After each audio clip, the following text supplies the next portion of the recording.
Thumbtack presents the ins and outs of caring for your home.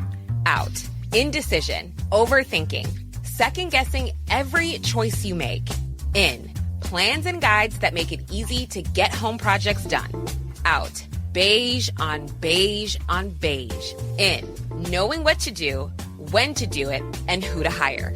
Start caring for your home with confidence. Download Thumbtack today. If you wear glasses, you know how hard it is to find the perfect pair. But step into a Warby Parker store, and you'll see it doesn't have to be. Not only will you find a great selection of frames, you'll also meet helpful advisors and friendly optometrists. Yep, many Warby Parker locations also offer eye exams. So the next time you need glasses, sunglasses, contact lenses, or a new prescription, you know where to look. To find a Warby Parker store near you or to book an eye exam, head over to warbyparker.com/retail. Ever wonder what your lashes are destined for? The cards have spoken. Maybelline New York Mascara does it all. Whether you crave fully fan lashes with Lash Sensational, big, bold volume from the Colossal, a dramatic lift with Falsies Lash Lift, or natural-looking volume from Great Lash, your perfect lash future awaits. Manifest your best mascara today. Shop Maybelline New York and discover your lash destiny. Shop now at Walmart. Picture this. You're in the garage, hands covered in grease, just finished up tuning your engine with a part you found on eBay. And you realize, you know what? I could also use new brakes. So where do you go next? Back to eBay. And you've got eBay Guaranteed Fit. You order a part, and if it doesn't fit, send it back. Simple as that. So when you dive into your next car project, start with eBay. All the parts you need at prices you'll love. Guaranteed to fit every time. eBay. Things people love.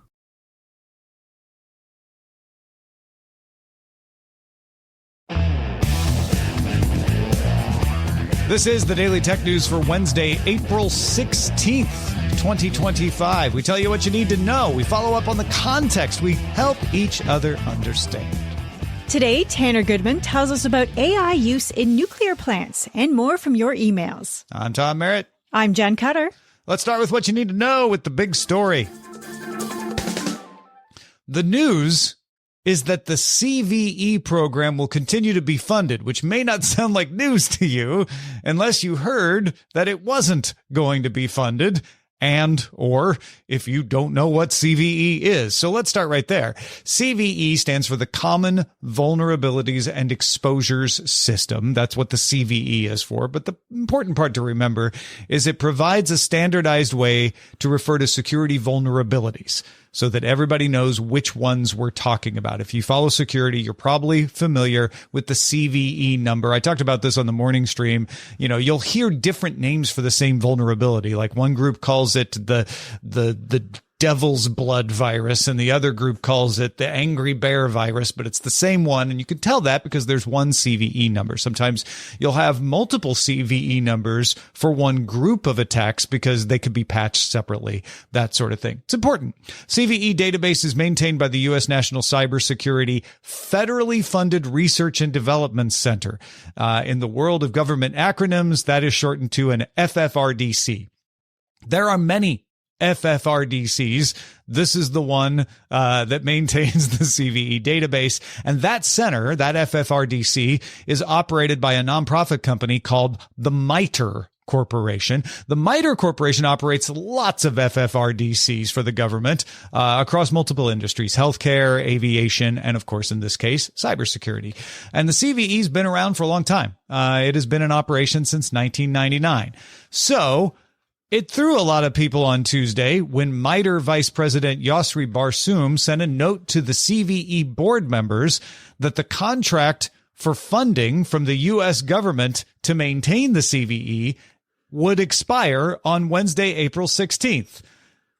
This set off alarms for the entire security community. I got worried emails from reasonable people. I get worried emails from people all the time, but I got the people who are like, I'm not trying to fly off the hook here, but this seems really bad. The CVE board announced the launch of a nonprofit called the CVE Foundation in order to secure independence for the CVE. This apparently has been planned for the past year. They've been trying to work to make the CVE more independent in its funding. And this kind of pushed them to launch it now. The idea is to eliminate a single point of failure in the vulnerability management ecosystem. However, Tuesday evening, the U.S. Cybersecurity and Infrastructure Security Agency, or CISA, executed an option period on MITRE's contract to extend it by 11 months. So there will be no lapse in critical CVE services for the time being. The effect of this would be to give the CVE Foundation more time, because there still is a single point of failure. It's just 11 months down the road. So some people are wondering, like, oh, will they launch this foundation? Will they keep doing it? I expect they'll probably keep doing it. There are other efforts that people became aware of yesterday. The European Union Agency for Cybersecurity, or ENISA, has also launched a European vulnerability database as well. The Computer Incident Response Center in Luxembourg is developing the global CVE allocation system. That would be a decentralized way to manage vulnerability tracking, which wouldn't need a central authority. So it feels like there's a lot of good ideas here that could come together and create one independent, reliable system for tracking vulnerabilities, and would not be able to have its funding cut off by accident or at a moment's notice. And rather than back off now that the CVE contract has been extended, maybe these 11 months will give these folks the time they need to come up with a graceful replacement that could possibly launch next March, or at least begin to transition next March. Jen, what do you make of this? I also got a lot of panicked messages from InfoSec people on socials, because there's nothing that InfoSec people love more than a single point of failure. So, we went from, the sky is falling to, okay, we have time. We can fix this. We will get through this. Yeah.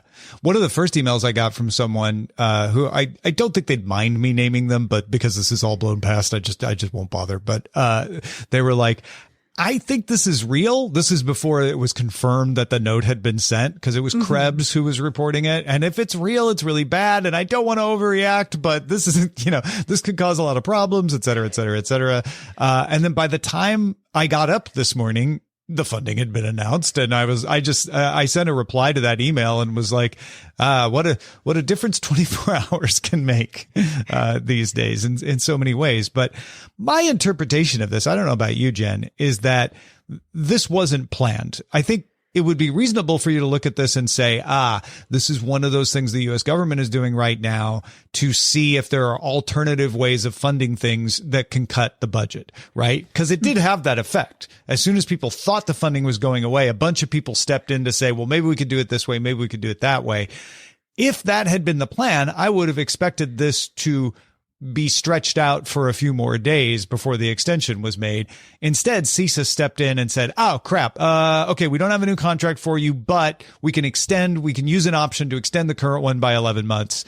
That feels more to me like this slipped through the cracks. Like there just aren't enough eyes on things right now, and people didn't realize the contract was expiring, or if they did realize it, they didn't get to it right away, and they had to scramble to make it happen. Yeah, the old way of doing business, people are still kind of adjusting, because you'd assume like, okay, like, we'll have this ready, we'll move this along. And then it's like, oh, we have one day and we need to come up with a plan immediately. Yeah.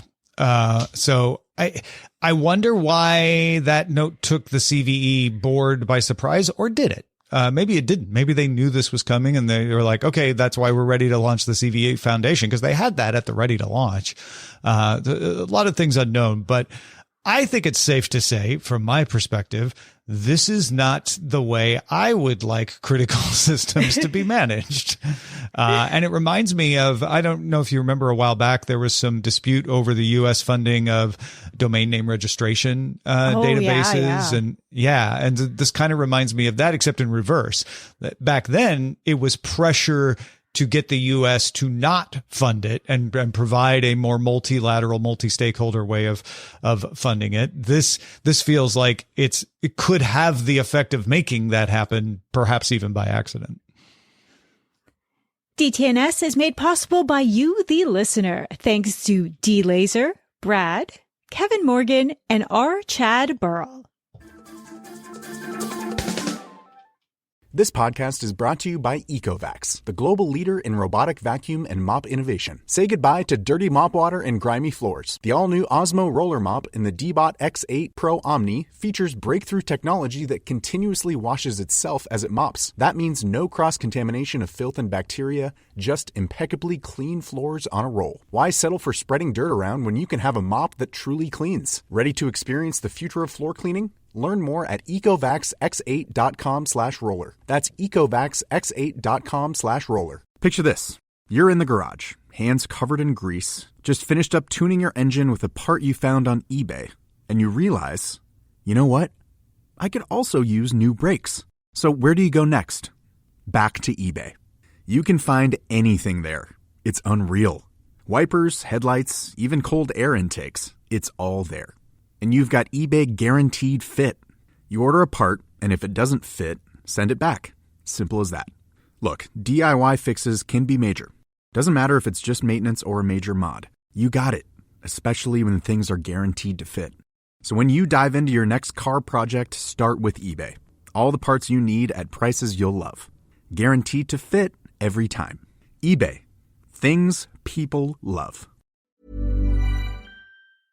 Ever wonder what your lashes are destined for?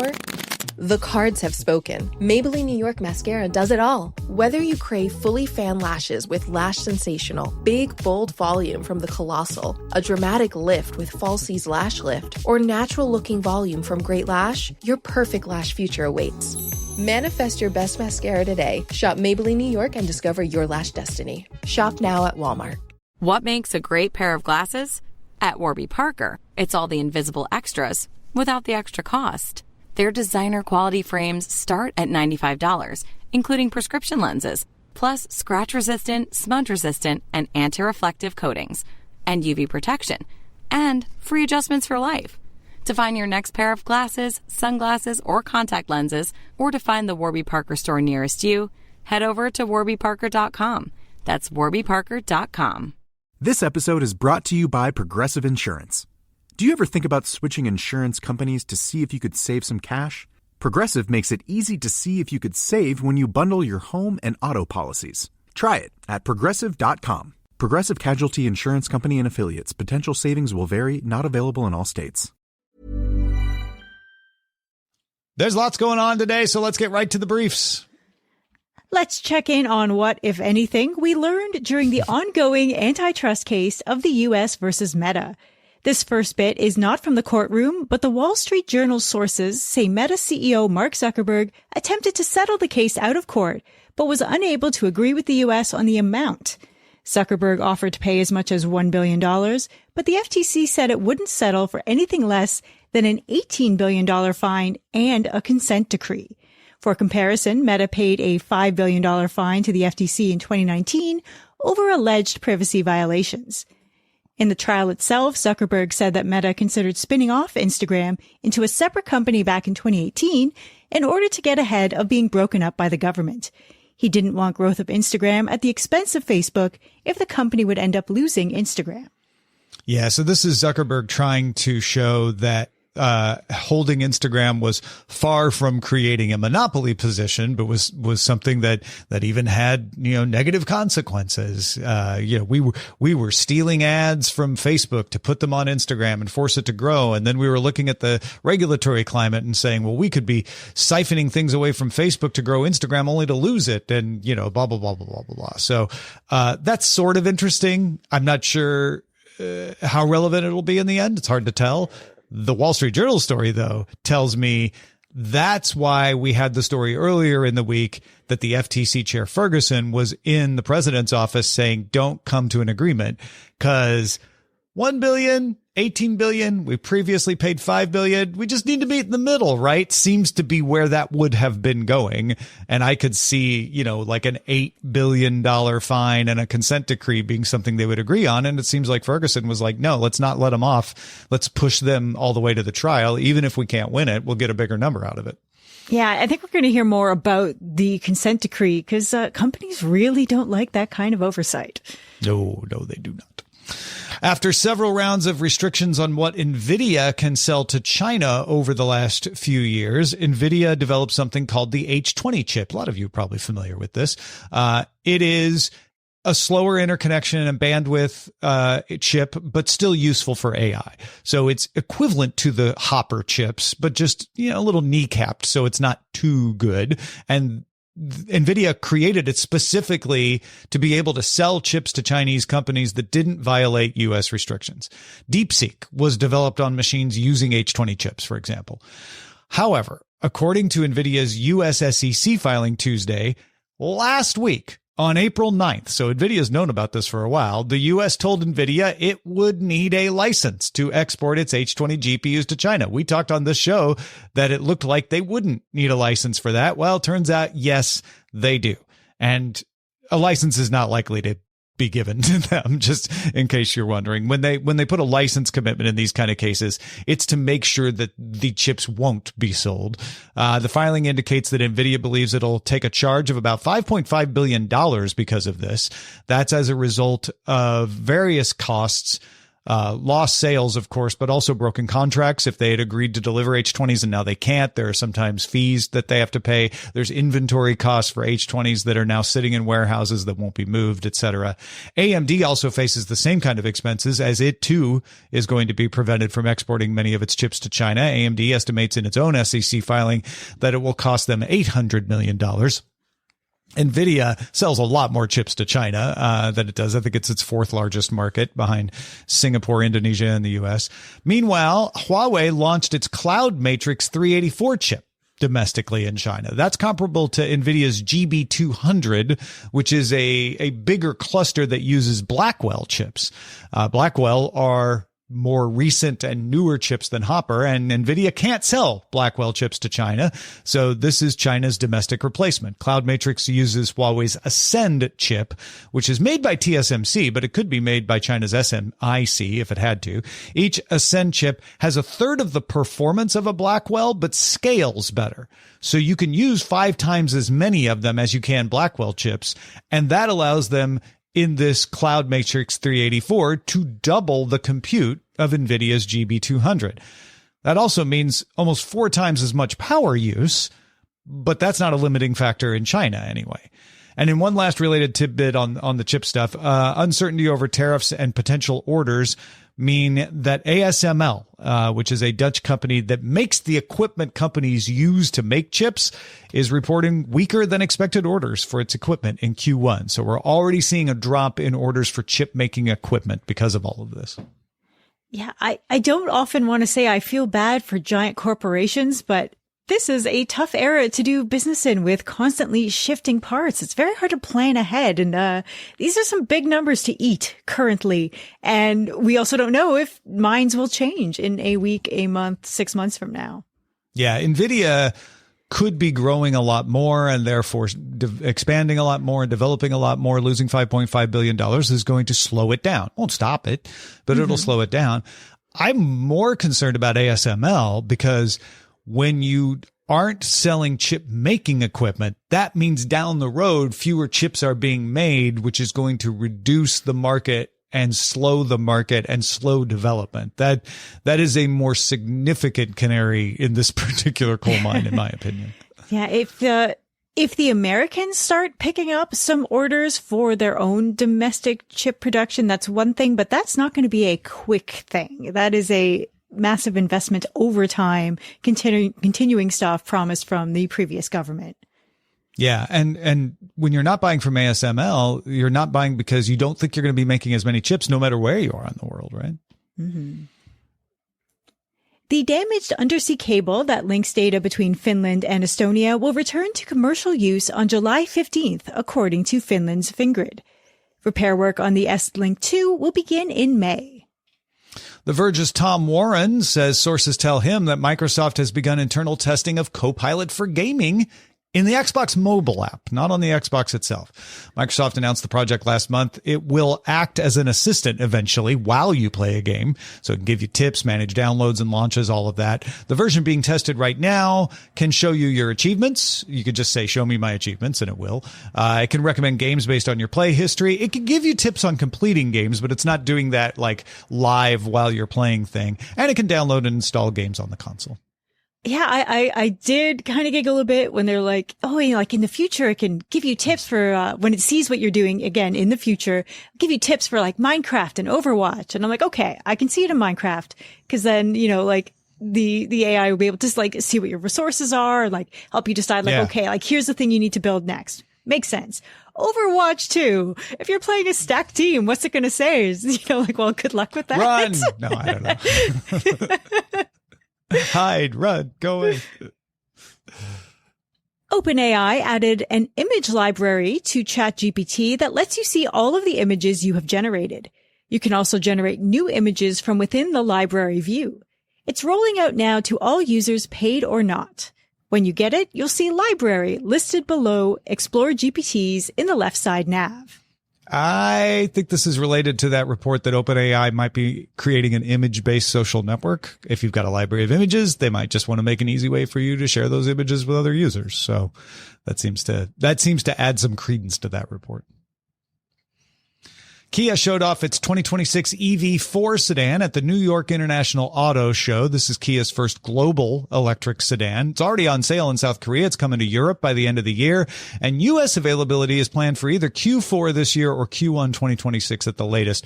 No price announced, but it's expected to start at around $35,000. However, pricing anything in the U.S. this far in advance right now is a fool's errand, so we'll see. U.S. ride-hailing company Lyft has agreed to buy Germany's FreeNow to gain access to the European market. FreeNow is operated by BMW and Mercedes-Benz in more than 150s across Austria, France, Germany, Greece, Ireland, Italy, Poland, Spain, and the United Kingdom. Shein recorded record revenue growth of 38% in April, and Temu saw growth of 60%. These are both according to Bloomberg estimates. These sales were driven by U.S. shoppers stocking up on cheap goods in advance of the expectation of price increases. Both companies are expected to lose their small package exemption for goods less than $800. However, there may be some ways around this. Suppliers in Guangzhou, China, report a sharp decline in orders by as much as 50% from Shein as it anticipates a drop in U.S. demand. Everybody's stocked up now, and then they're not going to buy in the next few months. But also Shein is working to move production out of China. Shein denies that it's doing this, but they're definitely ramping up orders from Vietnamese factories and possibly elsewhere. Restofworld.org reports that according to the Nigerian Communications Commission, Starlink is the number 2 ISP in Nigeria by subscriber count behind Spectranet. At its current growth rate, it would become the number 1 in the country by mid-2026. Those are the essentials for today. Let's dive a little deeper. We've got an ongoing story to follow up on. The Diablo Canyon nuclear power plant in California is allowing some of its employees to use generative models in their work. Many of you may be imagining some sort of Homer Simpson-like scenario, so we talked to someone who works at a nuclear power plant to find out what they think. Tanner, thank you for joining me, man. Hey, Tom. Thanks. Glad to be here. So the story in Gizmodo is that the Diablo Canyon nuclear power plant in San Luis Obispo contracted with a company called Atomic Canyon. They are using a generative model chatbot tool called Neutron Enterprise to help workers, at least right now, understand technical reports and regulations in the broadest sense, anything publicly published. But eventually they want to allow people to use internal documents by scanning those in. As someone who works in this industry, does that sound right? Do I have that right? Mostly. I think my take on reading it is we have, internally and externally, like millions of documents, going back to the 70s or 80s, depending on when these plants were built. We see it kind of as almost a search tool because that information exists. You just don't know where to find it. So using a chatbot like this allows you to search all these documents that may be handwritten that you can't, control F, and then go find it and then have the chatbot summarize.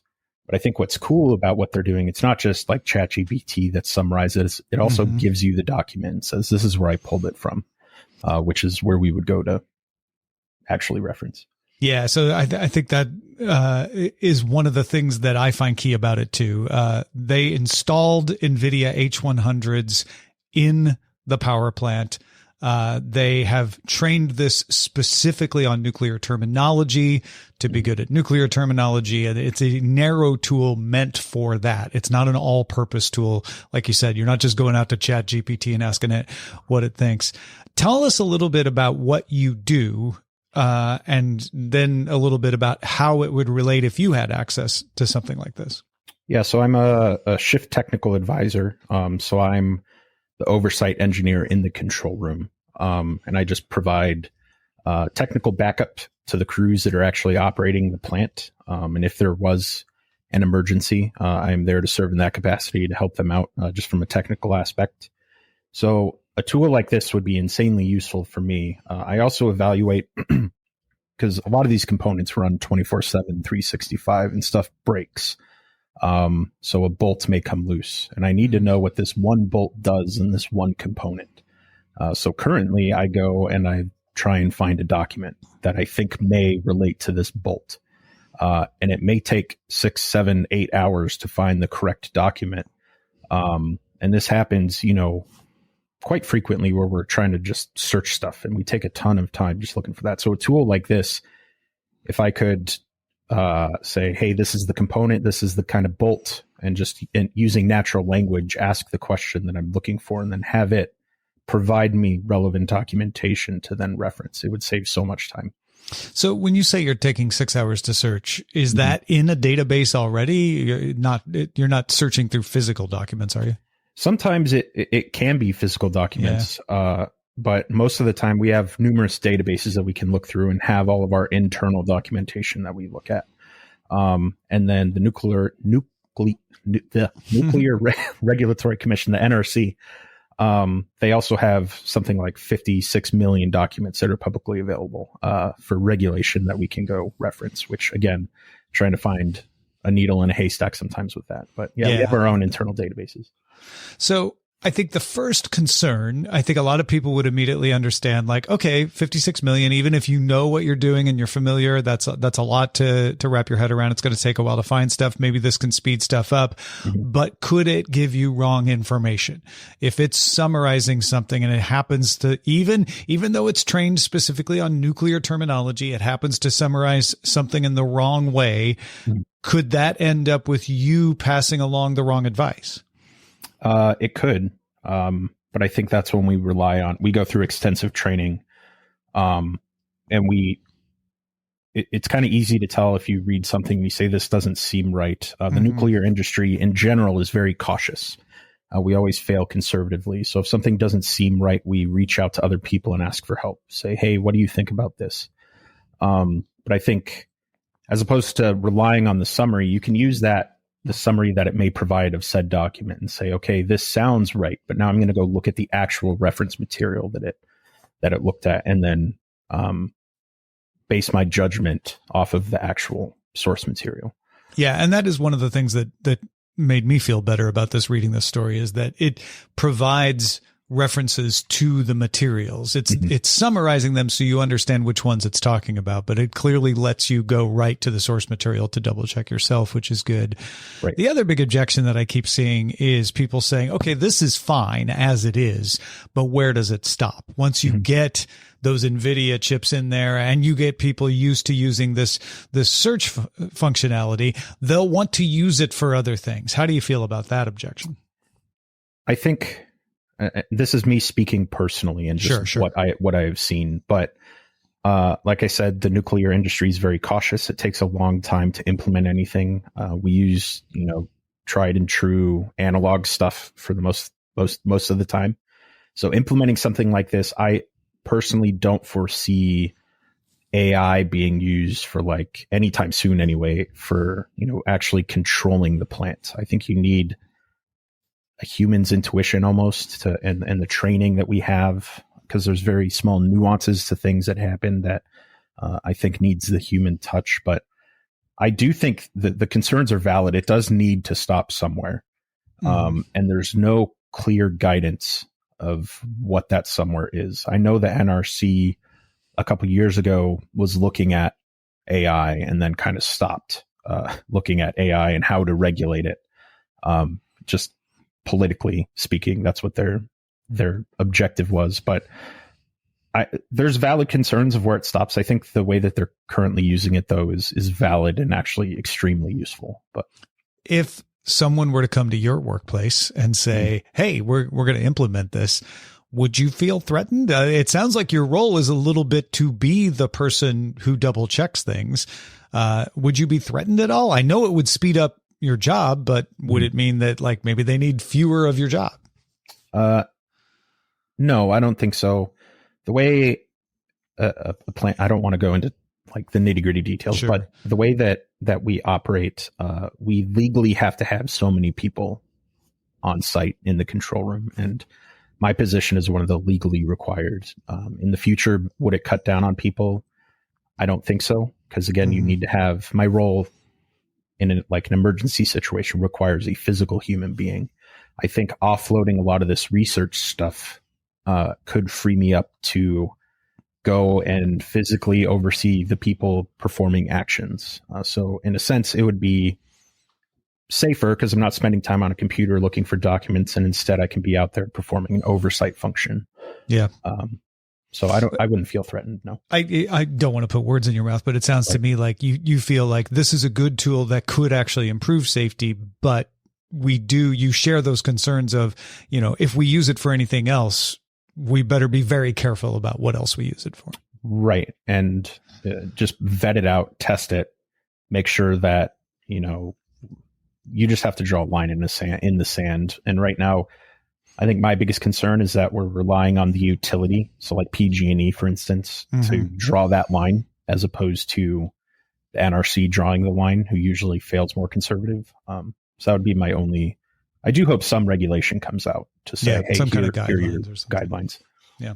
Well, Tanner, thanks, man, for chatting with us about this. I appreciate it. Yeah, no problem. Thank you for having me. I don't know if you have a place on the internet you want people to find you or not, which is usually how I close these things. So I'll leave it open there if you want to tell anybody or pass anything along. Well, I'm on Blue Sky. It's Stravin, STRAVYN.XYZ. Yeah, I just post dumb stuff on there. So really, Stravin is a good follow. I follow you. I can back that up. I appreciate it. All right. Thanks again, man. Thank you. If you've got thoughts about this, we have lots of folks joining our Discord to share their expertise with each other. You can link that to a Patreon account. That's how you get in the Discord. Just join Patreon at patreon.com/DTNS. This episode is brought to you by Progressive Insurance. Do you ever think about switching insurance companies to see if you could save some cash? Progressive makes it easy to see if you could save when you bundle your home and auto policies. Try it at Progressive.com. Progressive Casualty Insurance Company and Affiliates. Potential savings will vary. Not available in all states. Thumbtack presents the ins and outs of caring for your home. Out. Indecision. Overthinking. Second-guessing every choice you make. In. Plans and guides that make it easy to get home projects done. Out. Beige on beige on beige. In. Knowing what to do, when to do it, and who to hire. Start caring for your home with confidence. Download Thumbtack today. We end every episode of DTNS with some shared wisdom. Today, Marlon is helping us understand. So yeah, on Monday, we mentioned the X Cover phone from Samsung. It's a durable, rugged phone meant for enterprise use and has a replaceable battery. Marlon says, yes, please. I have loved all the previous models of this phone. On the comment about it probably being high cost, all the previous models have been around the $500 range, so really not very costly. Featuring dual SIMs, removable battery, SD card, what's not to love? I have never not had a removable battery and not planning to change now. The last X cover honestly charges fast enough and uses the battery so efficiently that I rarely change the battery, but still love the option. Interesting. Never not had a removable battery. I'm trying to think of like the line of phones you'd have to follow to keep with that. But I respect the tradition. Way to uphold it. Yeah, there were a lot of Android phones with removable batteries until 5-ish years ago when they that started to go away. So you would have had to go with these kind of specialty things like the X cover. I hope that price stays around $500. Again, these are enterprise phones, so it's not like you'll be able to just walk into a store and buy one, but you still might be able to get one. And if it's even much more advanced as it looks like it will be in this round, if it stays near that price range, even if it's $600 or $700, it's still a pretty good deal. Although I appreciate Marlon admitting this. I think a lot of people who are like, I wish I had a removable battery, probably rarely remove the battery, or if ever find a need to remove the battery, which is why companies stopped making them removable. But I get it. Just having the option is what a lot of people want. Gotta love the peace of mind. So what are you thinking about? Have you got some insights into a story? Share it with us over at feedback@dailytechnewsshow.com. Big thanks to Tanner, Goodman, and Marlon for contributing to today's show. Thank you for being along for Daily Tech News Show. The show is made possible by our patrons. You could be one of them. Patreon.com/DTNS. Also, we have a new music news show. If you want your music news in less than 5 minutes, be the smartest on music in the room, check out dailymusicheadlines.com. Talk to you tomorrow. The DTNS family of podcasts, helping each other understand. Diamond Club hopes you have enjoyed this program. Ever wonder what your lashes are destined for? The cards have spoken. Maybelline New York Mascara does it all. Whether you crave fully fan lashes with Lash Sensational, big, bold volume from the Colossal, a dramatic lift with Falsies Lash Lift, or natural-looking volume from Great Lash, your perfect lash future awaits. Manifest your best mascara today. Shop Maybelline New York and discover your lash destiny. Shop now at Walmart. This episode is brought to you by Progressive Insurance. Do you ever think about switching insurance companies to see if you could save some cash? Progressive makes it easy to see if you could save when you bundle your home and auto policies. Try it at Progressive.com. Progressive Casualty Insurance Company and Affiliates. Potential savings will vary. Not available in all states.